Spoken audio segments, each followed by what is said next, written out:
Love infinite में आप सभी का बहुत बहुत स्वागत है। तो कैसे हैं आप सब? बहुत अच्छे होंगे, यही मैं सोचती हूँ, यही आशा करती हूँ। तो चलिए आज बात करते हैं कि आपके पर्सन अगर आपसे दूर हैं या बात नहीं हो पा रही है तो वो कब आपसे कांटेक्ट करेंगे। चलिए देखते हैं। देखिए, और ये भी देख लेते हैं कि ये जनरल रीडिंग है। ठीक है, तो आपके पर्सन किसी भी वजह से अगर आपसे दूर हैं, बहुत सीरियस बात नहीं, मतलब ठीक ठाक चल रहा था रिश्ता और कांटेक्ट नहीं हो पा रहा है, अगर सिंपल मतलब ज़्यादा ऐसी बात नहीं है। वो मैं इसलिए कह रही हूँ क्योंकि मॉर्निंग में जो रीडिंग जनरल रीडिंग की थी उसमें ब्लैक मैजिक का बहुत आया था। वो तो बहुत सीरियस केस हो जाता है ना। तो इसमें अगर मतलब ठीक ठाक आपका अच्छा रिलेशन चल रहा था, अच्छा बबल फेस था, उसके बाद भी अगर ऐसा कुछ हो रहा है, कांटेक्ट कब करेंगे आपसे ये देख लेते हैं। 8 ऑफ पेंटिकल्स, अब ही तो कांटेक्ट करने का कोई हिसाब किताब, कोई चांस लग ही नहीं रहा है। बहुत बिजी हैं वो अपने काम में, और जिनसे वो इन्फ्लुएंस्ड हैं, कोई लेडी हो सकती हैं, उनकी बड़ी सिस्टर हो सकती हैं, बुआ हो सकती हैं, ताई हो सकती हैं, मामी हो सकती हैं, भाभी हो सकती हैं, मम्मा हो सकती हैं।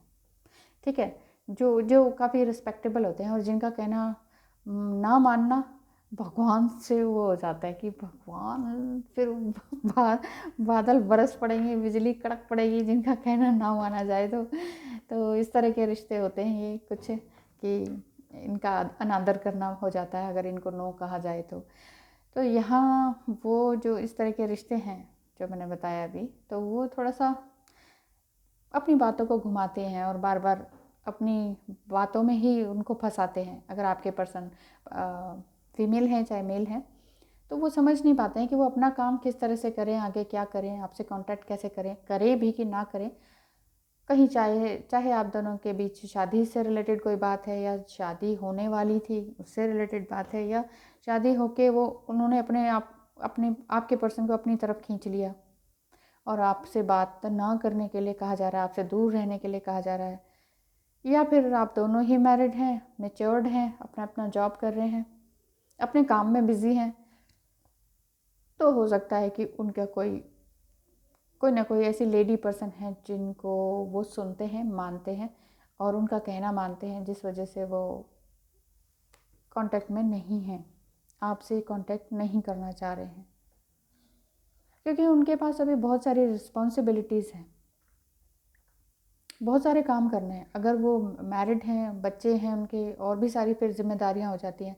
बच्चों की शादी होती है, स्टडीज़ को लेकर होता है, फ़ॉरेन में स्टडी करानी है तो उसके अलग पंगे होते हैं, और उनके भी अपने कार्मिक और नार्सिसिस्ट लोग होते हैं, अपने ही रिश्तेदार इतने सारे होते हैं जिनको निपटाना ही मुश्किल हो जाता है। अपनी जॉब हो गई, अपना बिजनेस हो गया, थोड़ा सा फाइनेंशियल प्रॉब्लम हो जाती है। फिर इंसान सोचता है कि इतना सब भाग दौड़ किस लिए कर रहा हूँ, क्यों कर रहा हूँ, कुछ तो मिल नहीं रहा है।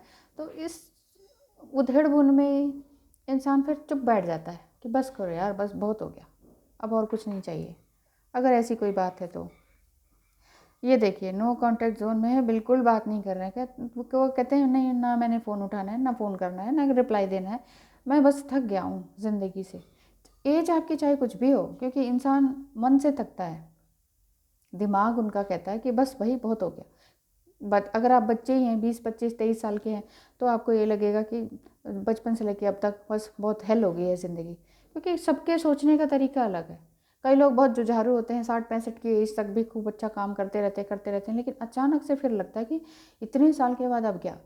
और आजकल के बच्चे तो थोड़ा जल्दी ही डिप्रेस हो जाते हैं, बहुत जल्दी डिप्रेस हो जाते हैं कि कुछ नहीं मिला, प्यार नहीं मिला, पैसा नहीं मिल रहा, जॉब नहीं मिल रही, सपोर्ट नहीं मिल रहा, बहुत जल्दी डिसअपॉइंट हो जाते हैं। उसका रीज़न भी वही हो जाता है कि पेरेंट्स साथ नहीं देते हैं। पेरेंट्स पैसे से तो ठीक है साथ दे देते हैं, लो बेटा कपड़े ले लो, खाना ले लो, सब कुछ ले लो, अपना रूम ले लो, कंप्यूटर ले लो, सब कुछ कर लो, फ्रीडम है, जहाँ जाना जाओ, जहाँ जो खाना है खाओ, ये लो पैसे लो, सब कुछ करो। लेकिन इमोशनल सपोर्ट कहाँ है? जब बच्चे को ये लगे कि मैं तकलीफ़ में हूँ, मेरी सुन लो, तो तब पेरेंट्स साथ नहीं देते ना, सुनने का टाइम ही नहीं है। हाँ हाँ बेटा, हाँ ये कर ले, वो कर ले, चल छोड़ कुछ और कर ले, ये नहीं पढ़ना, वो पढ़ ले, ये लड़की नहीं मिल रही, दूसरी लड़की ले ले। मतलब एक जस्ट ऐसे कैजुअल कैजुअल रिस्पॉन्स दे दिया, हाँ ये कर ले बेटा, ये कर ले। अरे इमोशनली टच कहाँ है? माँ और पिता का टच कहाँ है? वो आशीर्वाद वाला हाथ कहाँ है, वो सॉल्यूशन, वो गाइडेंस वाला हाथ कहाँ है। वो अगर मिसिंग होता है ना, तो आजकल के बच्चे इसी वजह से 20-22 साल के बहुत डिप्रेस हो जाते हैं, समझ नहीं पाते उनकी रास्ता क्या है, उनकी राह क्या है। क्रिएटिविटी तो दूर की बात हो जाती है, आता बहुत कुछ है, आजकल के बच्चों को आता बहुत कुछ है, मल्टी टैलेंटेड होते हैं, वो मल्टी टास्कर होते हैं, एक ही बार में सारे काम कर जाते हैं। जो हम सोच ही रहे होते हैं ना कि अभी ये करेंगे, जाएंगे, तैयार होंगे, इतने में ना वो क्लिक करते ही सारे काम कर देते हैं। उनकी सोच इतनी आगे भाग रही होती है, जहाँ हम लोग अभी शुरू ही कर रहे होते हैं ना, वो जहाँ हमारी मतलब हमारी सोच अभी, हम सोचते हैं ओहो हमने इतना स्टडी कर लिया, हमारी थीसिस यहाँ पे ख़त्म होती है, और उनका तो शुरू ही वहाँ से होता है, वो शुरू कर चुके होते हैं। इतना इंटेलिजेंट लेवल है आजकल के बच्चों का। लेकिन माइंड तो ठीक है, लेकिन हार्ट के और इमोशंस के बात थोड़ी सी दूर हो जाती है। फिर सब कुछ क्या है, मन ही तो है, सब कुछ क्या है, सोल ही तो है। वहीं पर फिर वो मात खा जाते हैं कि मैं कौन हूँ, मेरी सोल क्या है, मुझे क्या चाहिए, मेरा प्यार कहाँ है, मेरा करियर कहाँ है, मैं क्यों नहीं ध्यान लगा पाता या पाती, किसी एक चीज़ में क्यों नहीं ध्यान लगा पाती। तो ये आपके पर्सन की इस तरह की सिचुएशन भी दिख रही है, किसी भी एज के हों, ये मैं सोच रही हूँ। और एस ऑफ पेंटिकल्स भी यही कहते हैं कि ठीक है, आपको आपका करियर, आपका पैसा, वो सब कुछ मिलेगा आपको, लेकिन उसके लिए आपको कुछ क्रिएट करना पड़ेगा। बॉटम ऑफ द डेक में इतना ही निकालूंगी cards. The strength card, strength card यही कहता है कि स्ट्रेंथ में आ जाइए, राइट कदम ले लीजिए एक बार में। तो एंजल्स प्लीज़ बताएं कि सही कदम उठाने के लिए उन्हें क्या करना चाहिए, ठीक है ना। डेजर्ट पैसेज, ये देखिए, ये कार्ड निकल कर आए हैं, डेजर्ट पैसेज निकल कर आया है। Trust there is divine plan. इसका क्या मतलब है कि आप विश्वास रखें कि यहाँ एक डिवाइन प्लान है। ईश्वर ने आपके लिए कोई ना कोई एक डिवाइन प्लान रखा हुआ है। यहाँ पर आपको दिखाई दे रहा है रेत ही रेत है, रेत ही रेत है। रेत में रास्ता कहाँ दिखाई देता है, कुछ नहीं दिखाई देता, समझ ही नहीं आता है ना, यहीं रख देते। तो इसके बारे में मैं ये बताना चाहूँगी कि एंजल्स आपको यही बता रहे हैं कि ऊपर से चाहे आपको लाइफ कितनी ही बोरिंग और नीरस लग रही हो, पर अंदर से आपकी लाइफ बहुत ही हाईएस्ट गुड के लिए ट्रांसफॉर्म हो रही है। जब हम कहते हैं ना हमें कोई रास्ता नहीं मिल रहा, ऑप्शंस बहुत सारे हैं, टैलेंट इतना सारा है, पेरेंट्स हैं, बड़े बूढ़े दादी सब कुछ है, पैसा भी है, समटाइम एज भी छोटी है, यंग है, जवान है, या फिर बड़े भी हैं तो भी यंग इंसान जैसी एक एनर्जी है आपके अंदर, ये भी कर देना, वो भी कर देना, अभी थोड़ी ना मरना है, अभी थोड़ी ना जाना है, ऐसे बिना कुछ किए मैं यहाँ से जाने वाला नहीं, जाने वाली नहीं, मैं तो बहुत कुछ कर जाऊँगी अपने देश के लिए, सोसाइटी के लिए, अपने लिए, अपने परिवार के लिए बहुत कुछ करना है, चाहे रास्ते में कितनी भी बाधाएं आएँ।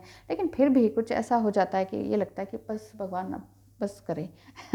तो ऐसा बोर मत होइए। तो यहाँ पर आपके लिए कार्ड यही आया है कि स्पिरिचुअल गाइड्स और एंजल्स आपके आसपास ही हैं, उन्हें अपने दिल से सुनिए, अपने अंतर्ज्ञान पर, अपने इनर वॉइस पर, अपने इनर विजडम पर जो भी मैसेज मिल रहा है आपको, उसको ग्रहण करें, उसको समझें, इनर विजडम क्या कह रहा है।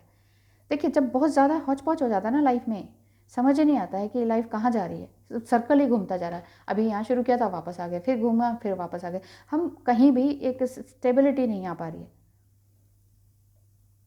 और बहुत मुश्किल हो रही है। तो ऐसे में क्या है कि थोड़ा सा कदम को पीछे ले लीजिए, कुछ कदम पीछे ले लीजिए, थोड़ा सा पॉज लीजिए। हम क्या करते हैं, एक रिश्ता चल नहीं रहा, दूसरे पे जंप कर देते हैं, अरे हाँ यहाँ से ब्रेकअप हुआ, दूसरे पे चले, ओहो वाह थोड़ा आराम मिला, फिर वहाँ से ब्रेकअप हुआ, फिर दूसरी जगह, ओह वाह थोड़ा आराम मिला। ऐसे में क्या होता है कि आप दूसरा जगह जो नया रिश्ता होता है या नई कंपनी होती है या नया जॉब होता है, वहाँ अच्छा तो लगता है, लेकिन कुछ ही टाइम बाद फिर से बोरिंग लगने लगता है, क्योंकि पास्ट आपको क्लियर नहीं करना होता। आप पीछे पास्ट तो क्लियर ही नहीं कर आए होते, पास्ट को भूलते नहीं है, माफ़ नहीं करते, अपने आप को माफ़ नहीं करते, उस पार्टी को माफ़ नहीं करते, इस वजह से यहाँ पर गड़बड़ हो जाती है। तो यहाँ पर यही कार्ड ये आया है कि वास्तव में आपको सबसे अच्छी चीज़ ये है कि आपके लिए इतनी हर्डल्स आ रहे हैं। इसका हर्डल्स आने का मतलब ही है, यही है कि आप अपनी इंट्यूशन को देख सकें, खोज सकें, अपनी इनर वॉइस को सुन सकें, डिवाइन मैसेज को पढ़ समझ सकें, अपनी स्पिरिट गाइड और एंसेस्टर्स की प्रेजेंस को फील कर सकें। आपके स्पिरिट गाइड आपसे क्या कहते हैं, आपके एंसेस्टर्स आपसे क्या कहते हैं, ये इस चीज़ को सुन सकें, अपनी अपनी इन सारे मैसेजेस को डिकोड कर सकें। तो आपकी लाइफ के लिए डिवाइन ने जो एक स्ट्रॉन्ग पुख्ता प्लान तैयार कर रखा है, उस पर विश्वास रखें और आगे बढ़ते रहें। Thank you so much for watching.